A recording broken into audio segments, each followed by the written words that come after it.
to answer that very quickly, I think, Honorable Farah, you are referring to the issues we have to deal with misinformation and disinformation, and of course the use of new media to perpetuate that.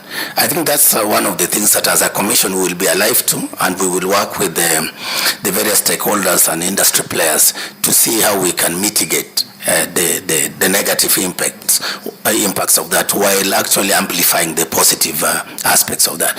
And I think, to go to Honorable Suleka's question about technology, I think the next election will largely be technology driven. Even if we don't adjust our laws to allow for final results in terms of our electronic transmission.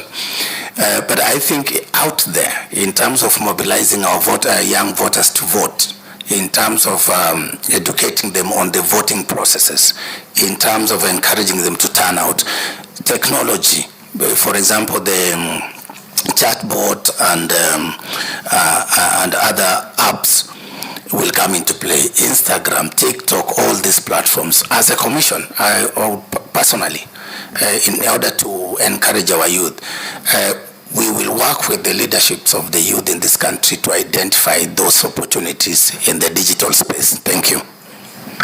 Honorable Mogaka, is yours answered? Mogaka, we had a series of them. The series of them. I think they were all answered. They have not been answered. I asked who funded his education and why. Sorry, the first one was what? Who funded his who funded the education and why? Very fast. That's Honorable Chair. My education at Starehe Boys Center was a free boarding space which was granted to needy boys by the late Dr. Geoffrey William Griffin. My education at the University of Nairobi was funded by the government of Kenya, for which I've paid the HELB loan, which I have the certificate here. My education in Master of Arts, Peace, Conflict and Development Studies was a scholarship place by the government of Valencia. My Master of Science in Projects Management was funded by UNDP. As part of capacity building. Capacity building. It's an education assistance program for staff, where you pay 50%, the organization pays 50%. No, then the last one, I financed it myself through my salary. Would enough and equipped. All right, the second question? The second question was with his human rights experience, whether unrepresented units amount to a violation of human rights, what he has done with his knowledge in respect of those, and what he would do if he became chair. You even mentioned about reparations. Yes. And we worried whether there is an answer to that one, but tell us very quickly. I don't think the answer is complicated. Yes, I think it's very unfortunate that with specific reference to Nyasiongo in Nyamira. It's very unfortunate that our citizens of Nyasiongo in Nyamira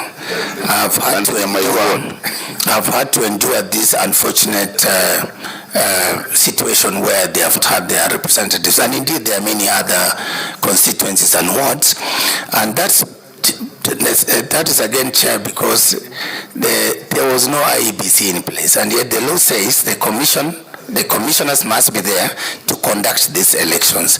And you can see, I don't know whether to explain it, but again, the issue of trust and the processes of establishing the IEBC and putting it in place so that it can run the calendar. Thank you.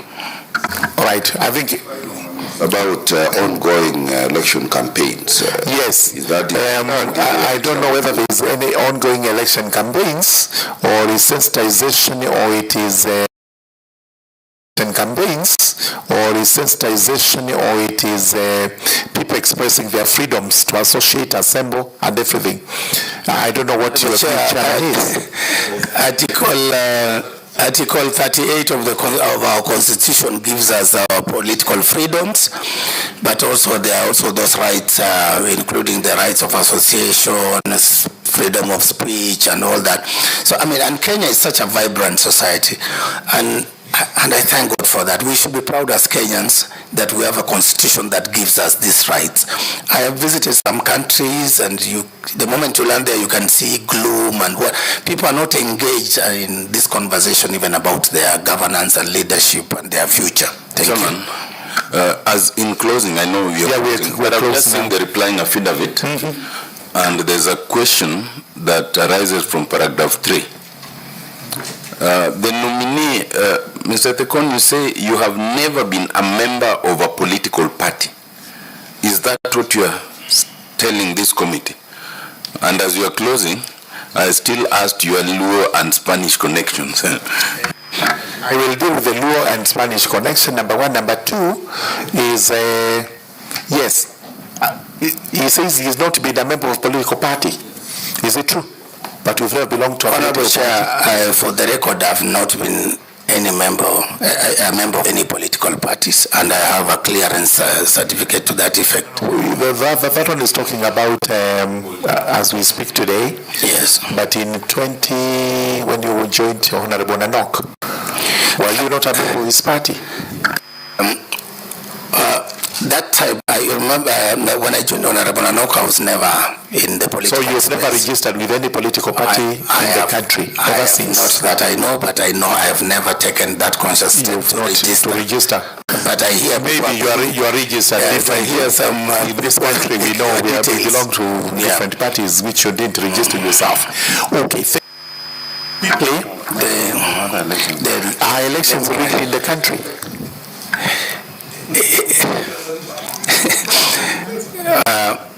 The chair also, as he does that, on the lessons learned and what he brings on board. That's what I had asked him also.